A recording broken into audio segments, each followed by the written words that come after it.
শিল্পটা সাজিয়ে জীবনের বাঁকে সবকিছু মিলে মিশে এই আছে ভালো। সাদা কালো সাদা কালো সাদা কালো সাদা কালো। সাদা কালো।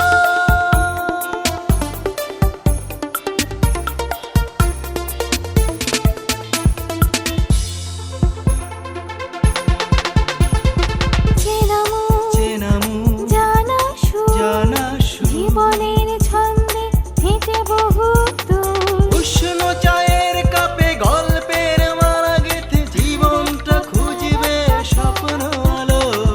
সাদা কালো সাদা কালো সাদা কালো সাদা কালো।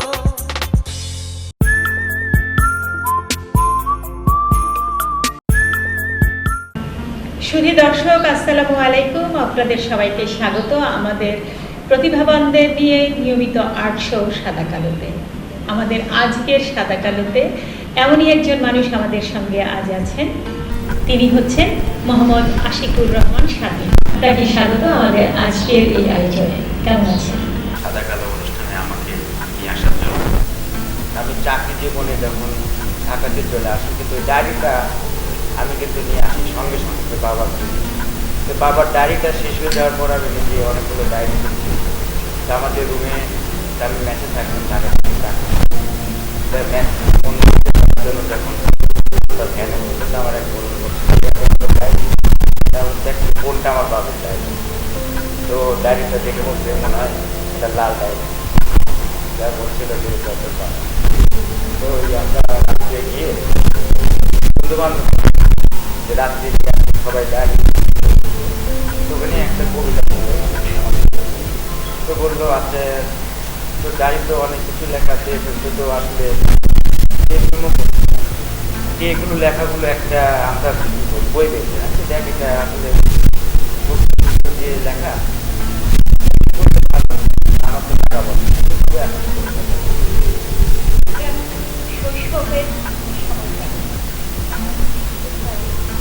আমার শৈশব কেটে পাবনা এখানে যেভাবে পারে আমাদের পাবনা রাজানগর মসজিদার এলাকাতে, ওখানে আমার শৈশব কেটেছে।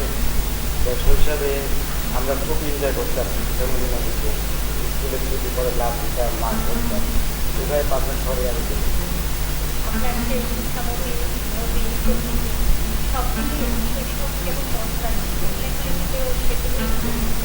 জি, আমি চেষ্টা করছি যে আমার শৈশবটা তুলে নেওয়া। আমার কবিতাতে ওই শৈশবের অনেক কিছু ছিল। এবার আমরা সেই শৈশব থেকে একটু কৈশোরে যেতে চাই এবং সেখানে আমরা ছাত্র জীবন পড়াশোনা এই বিষয়গুলো নিয়ে আমি 1990 সালে এসএসসি পাস করি। আপনারা জানেন 1990 সালে বাংলাদেশ স্বৈরাচার আন্দোলনের একটা রাজনীতি চলছিল। তখন আমরা সবে এসএসসি পরীক্ষা দেব। আসলে ওই পরীক্ষা দেওয়ার আগেই স্বৈরাচার বিরোধী আন্দোলনে আমরা 90 বছরের যে ছাত্র ছিলাম আমরা জড়িত হয়ে যাই এবং স্বৈরাচার আন্দোলন করি। তারপর থেকে আমার আমি পাস করার পর পাবনা শহীদুল কলেজে লেখাপড়া শুরু করি। ওখানে গিয়ে দেখলাম যে আমাদের ছাত্র দলের যারা বড় ভাইরা ছিল বললো যে স্বাধীন নির্বাচন করা। দেখেন ভাই, আমি তো আসলে নির্বাচন করবো না, রাজনীতি করতে পারি। যেহেতু শহীদিয়াকে ভালোভাবে বেশি ফেলছি, ছোটোবেলা থেকেই তার মৃত্যু সংবাদ আমরা স্কুল থেকেই শুনতে পারি, সেদিন থেকেই কিন্তু দল বলে এটাই না। তো বললো না তুমি দেখ, তা আমাকে সাহিত্যিক সম্পাদক পদে তারা কী করলো, আমি নির্বাচন করে আমি জয় হয়েছিলাম। মানে আপনি আবারও সেই সাহিত্য দিয়েই নেতৃত্বে চলে এলেন। তো পরে আমরা আরও আলোচনা। দর্শক, আমরা সাদা কালো আপনারা চোখ রাখবেন।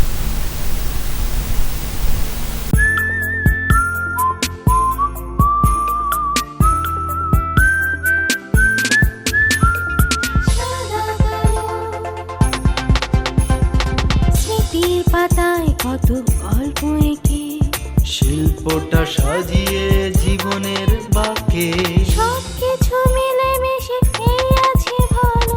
সাদা কালো সাদা কালো সাদা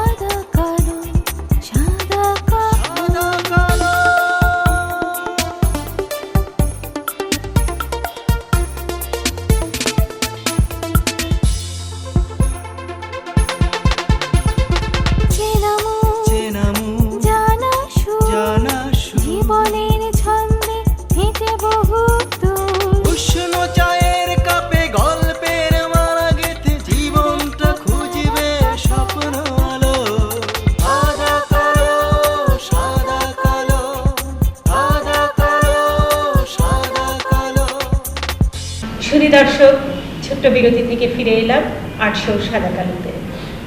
কথা হচ্ছিল কবি মোহাম্মদ আশিকুর রহমান স্বাধীন। পরিবার তো থাকবে, কিন্তু ব্যক্তিগত মানুষের জীবনে সমাজে কিছু জিনিস আছে। আমরা হয়তো পরিবার নিয়ে অনেক কিছু ভাবি, যে আমার পরিবারে আমার ওয়াইফ, আমার সন্তান, আমার ভাই বোনদেরকে একটা জায়গায় নিয়ে যেতে হবে, চাকরিতে বা লেখাপড়া ডাক্তারকে। কিন্তু আমি মনে করি যে আমার পরিবারের যদি কোনো সন্তান শিক্ষিত হয়ে যায়, আমার পাশে যদি কোনো সন্তান শিক্ষিত না হয়, তাহলে এই সমাজ কিন্তু ভালো কিছু আশা করতে পারে না, সমাজ ভালো কিছু পাবে না। তা আমি চাই যে আমার পরিবার যেভাবে সুখী রাখতে চাই, আমি আমার সন্তানকে যেভাবে লেখাপড়ায় নিয়ে যেতে চাই, আমিও চাই যে সমাজে যারা গরিব অসহায় মানুষ, যারা লেখাপড়া করতে পারতেছে না, তাদেরকে সাহায্য করে লেখাপড়ার দিকে নিয়ে আসা।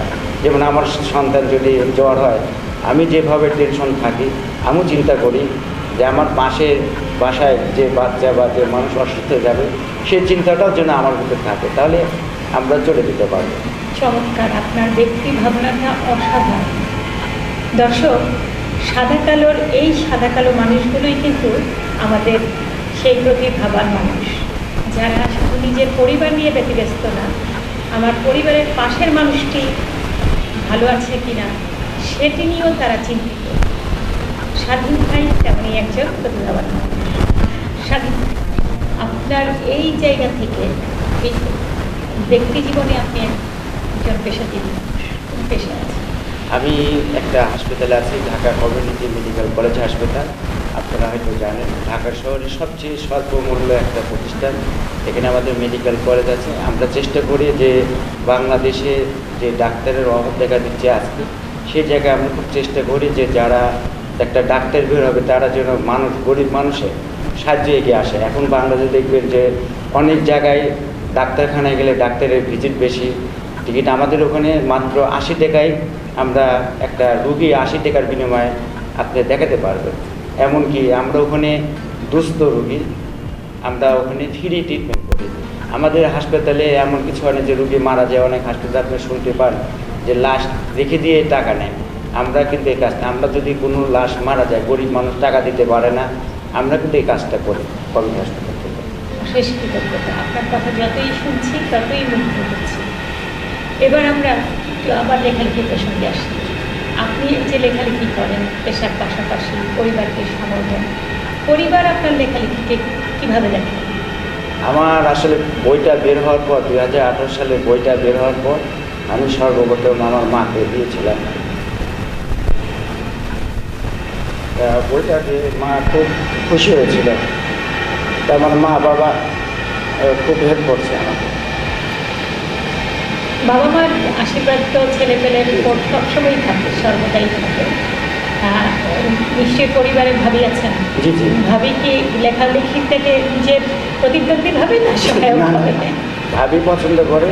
আর আমার 2 সন্তান, ওই আমি কিছু ফেসবুকে যখন লেখালেখি হয়, আমার 2 সন্তান প্রথমেই পড়ে আমাকে ফোন দেয় যে লেখাটা ভালো হয়েছে। সন্তানদের একটা বয়সে গিয়ে বাবা মার কিন্তু এই প্রশংসাটা করে। সামনে কি কি কার্যক্রম আছে বা কি পরিকল্পনা? আমি একটা অনলাইনতে জড়িত আছি কিছু পাবনাতে, ঢাকাতে ভোরের আলো সাহিত্য পরিষদের একটা অনলাইন আছে। আমরা ওখানে প্রতি বছর আমরা চেষ্টা করি, ওখানে আমাদের যে সদস্যগুলো আছে তাদের মধ্যে থেকে কবিতা নিয়ে, গল্প নিয়ে আমরা একটা বই বের করি। তো এবারও আমরা একটা বই বের করবো। এবং পাবনাতে আমাদের সংগঠন আছে কিছু, আমরা ওখানে চেষ্টা করি একটা আসর, কবিতা আসর প্রতি বছরে একটা আসর করার জন্য। স্বাধীন ভাই, আমরা কিন্তু আরেকটু বিরতি নিব। শুধু দর্শক, আমরা একটি ছোট্ট বিরতিতে যাচ্ছি, ফিরে এসে আবারও কথা বলছি।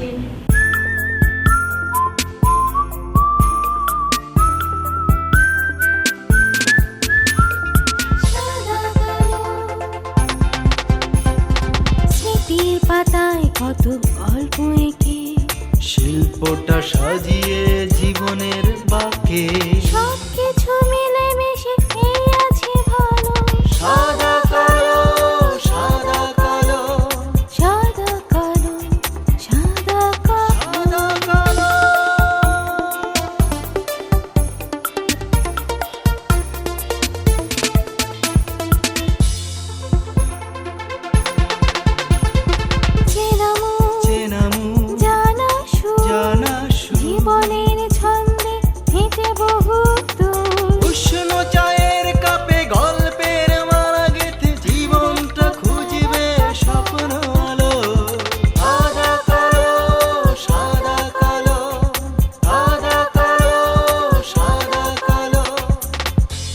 ফিরে এলাম ছোট্ট বিরতির পর। সঙ্গে যথারীতি আছেন কবি আবৃত্তি শিল্পী আশিকুর রহমান স্বাধীন। স্বাধীন ভাই, দ্রুত প্রশ্ন, দ্রুত উত্তর। কোনো মজার স্মৃতি? মজার স্মৃতিটা হলো আমার নানু বাড়ি। আমার নানু বাড়ি পাবনা শহর থেকে 20 কিলো ফাঁকে ঈশ্বরদী থানাতে। তো এই শীতের ভিতরে আপনারা জানেন একসময় স্কুল কলেজ বন্ধ দিত। তা আমরা খালাতো ভাই মামা ভাই অনেক ছিলাম। তা আমরা নানার বাড়িতে ঘোড়া গাড়িতে চড়ে যেতাম আনন্দ করতে করতে। এবং সবচেয়ে মজার ব্যাপার হলো গ্রামে তখন সন্ধ্যার পর গ্রামের মানুষগুলো ঘুমিয়ে থাকতো, কিন্তু আমরা ভাই বোন গ্রামে মানে এমন কোনো জায়গা নেই রাত্রে ঘুরতাম না। এবং রাত্রে আমরা লুডো বা মুড়ি মাখানো, নানি মুড়ি ভেজে দিত বা পিঠা বানাতো, রাত্রে চলতো।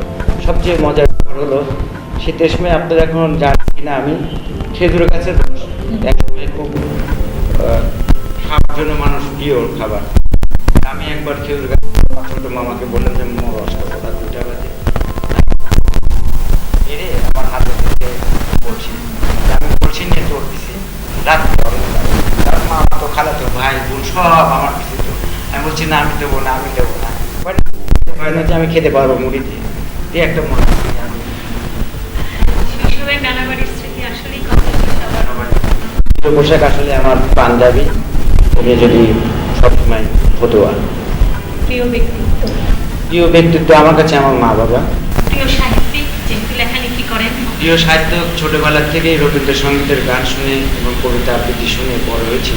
কারণ আমার ফ্যামিলিতে সবাই রবীন্দ্রসঙ্গীত গায়। আমার বাবাও গান গাই দিয়েছেন, আমার গান গাইতেন এবং আমার চাচা স্বাধীনতার আগে পাকিস্তানের সময় রেডিওতে গান গাইতেন। রবীন্দ্রসঙ্গীত আমাদের ফ্যামিলি মানে উত্তরাধিকার সূত্রেই আপনার কাছে এই সংস্কৃতিটা শিরায় নিয়ে এসেছে। আপনি তো অনেকগুলো সংগঠন থেকে কিছু পুরস্কার পেয়েছেন এবং সেগুলো তো আসলে নতুন কোনো শিল্পীকে বা কবিকে খুশি করে।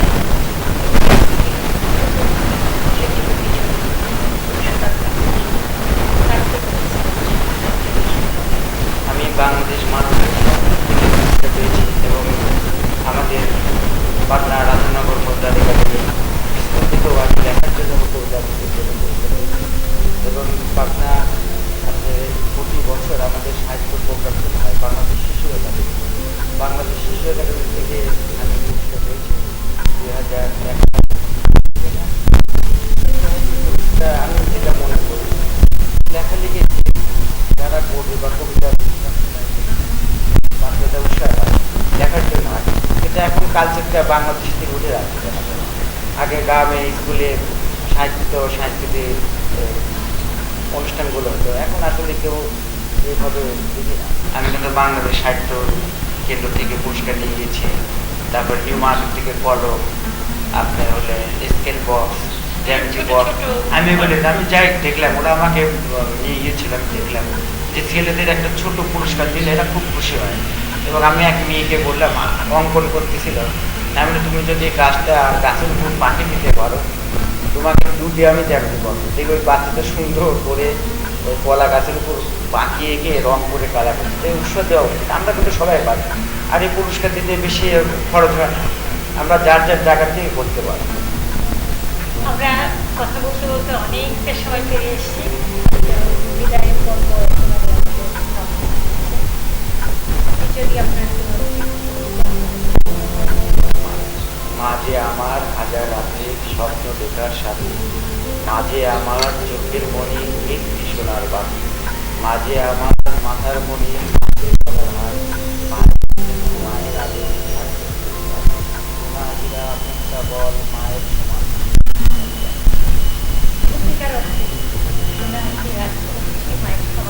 এটা হয়তো মাঝে মধ্যে আমরা সন্তানরা বুঝি না। একজন প্রতিভাবান মানুষের কথা, কাজ, কর্ম, দর্শন, এরকম প্রতিভাবান মানুষরাই আমাদের সাদা কালোকে আলোকিত করে। আপনাদের সবার জন্য নিরন্তর শুভকামনা এবং শুভেচ্ছা।